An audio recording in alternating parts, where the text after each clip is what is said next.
Today's video is on birth, my birth, that I remember. I remember being born.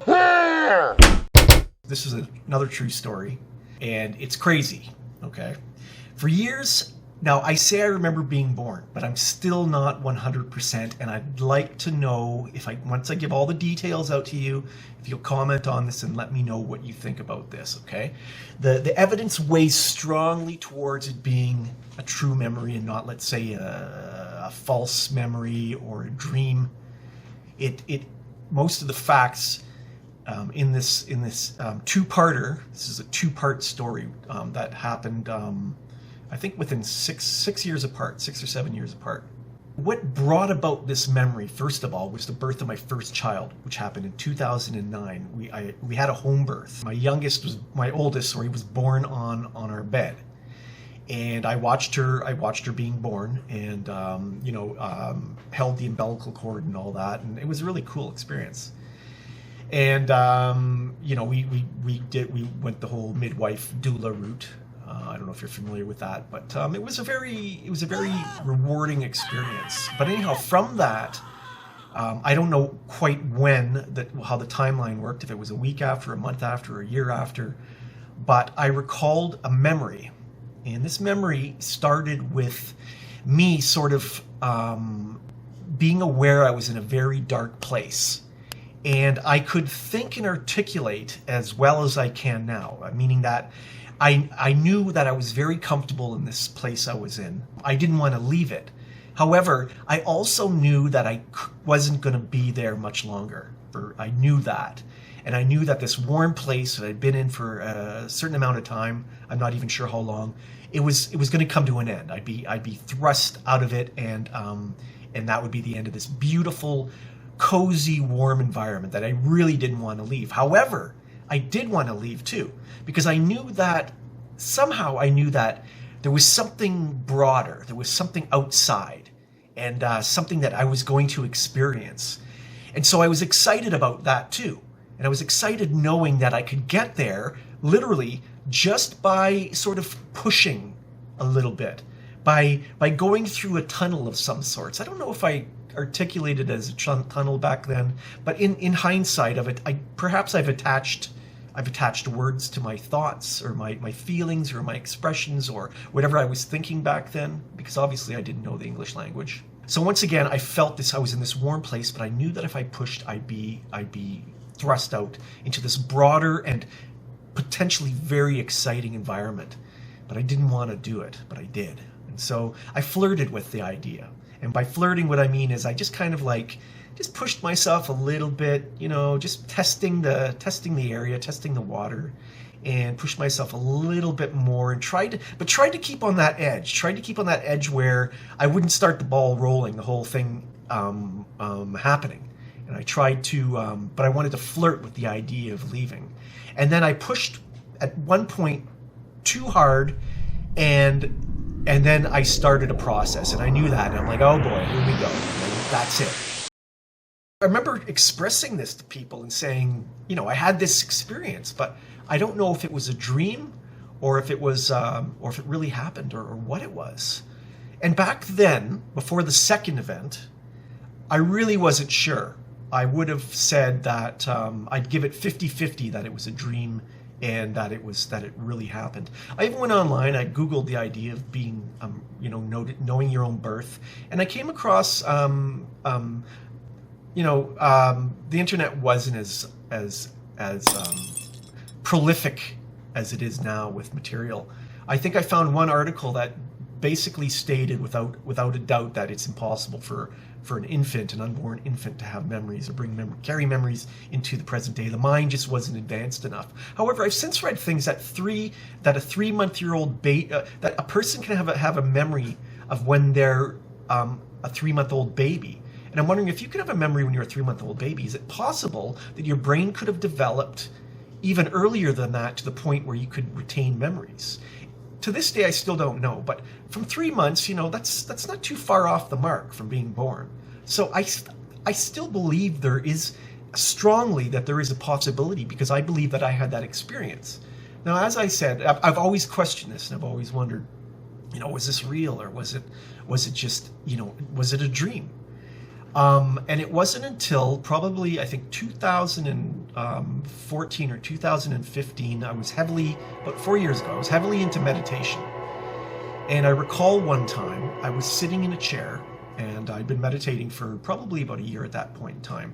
And usually my meditation, my sessions would last, I'd say, about half an hour. I'd cut them off. But for this little while, I was really going all out. I was meditating for about, I'd get home from work and I'd sit in my chair and turn out the lights and maybe light a candle.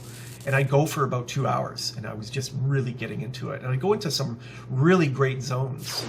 But this one time, and I remember I was meditating about I was meditating and I was seeing images of my family in front of me. And that family grew into other people until I had a whole big crowd of people in front of me. And I really was getting into a good meditative experience. And I recall then that at one point I started to feel like I was rising, almost as if I was rising into an attic. That's how I express it.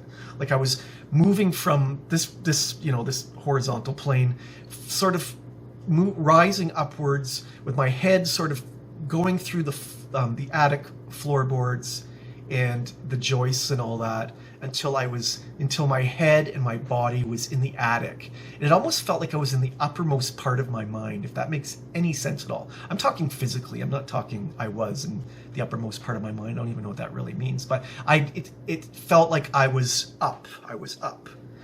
And then that's when, now the experience of when I was a baby, or when I was being born, I remember that voice. And I remember the calmness of that voice that I always attributed to myself. It was a very calm, kind of knowledgeable voice, but one that was a little bit different and unique, and I'd never quite experienced it since. However, when I meditated, and when I was doing that, and I was going up into this, metaphysical attic, let's say, I heard this voice, and this voice just said, hello. In my normal voice, like this voice, in my mind though, of course, I said, hey. And then I realized I was in touch with my inner self, my inner being.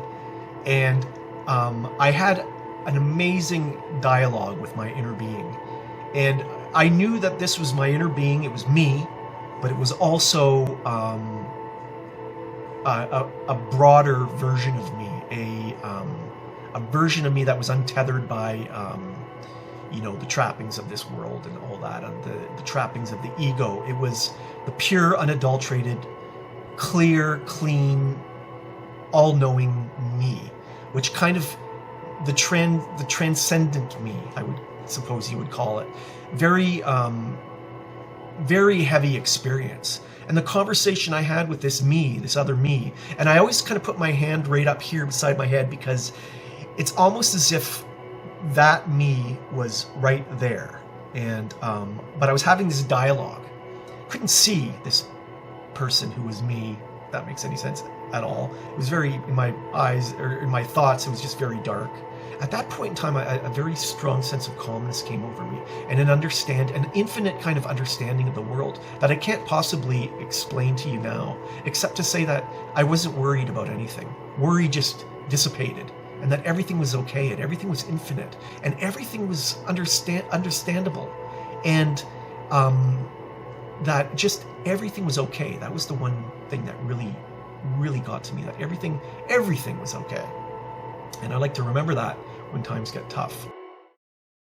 The one thing that I really wanted to get onto right now is the voice of this me. This voice, and I clued in afterwards, after I ended the meditation session,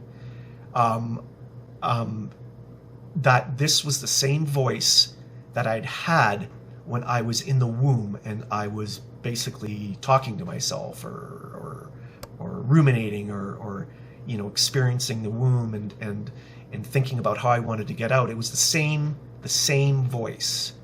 And so just to let you know, the meditation experience ended when I started to feel hungry. And so I told this voice, this transcendent me, I'm going to go now because I feel like eating peanut butter sandwich of all things. And so and he said, okay, we'll talk again. And I came out of the meditation, I made a peanut butter sandwich, and I sat on my porch, and I just looked out into the street and over the houses across the street and into the sky beyond, and was just floored. And here's the thing: I never did get back to that meditative experience. I've tried, but I've never got that same experience. I've never heard that voice again.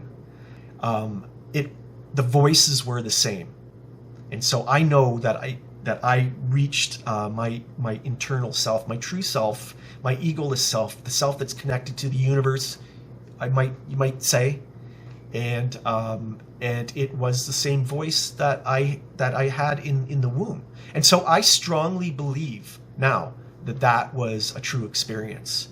I tell people this. I tell everybody this. Everybody from people who are into spirituality to my engineer friends who don't believe a word of it. And rightly so. It's kind of whacked. It's kind of weird, but I swear it's true. And so that's my experience. Like I said, there's still a part of me, there's a 10% there that thinks it could have been a dream. It could have been a dream, and the voice you had in the dream just happened to be the same voice that you heard, in your heavy meditation session. So that's it. That's my experience. I thought it was one of the heaviest experiences I ever had in my life, and I really do wish I could go back to that voice and say, "Hey, tell me, man, was it real? Was I awake in the womb?" And I want to know what it has to say. So anyhow, there you go. Thanks for listening to my rambles, and everyone take care. Let's try to make this world a better place. Have a good week, and I'll talk to you very soon.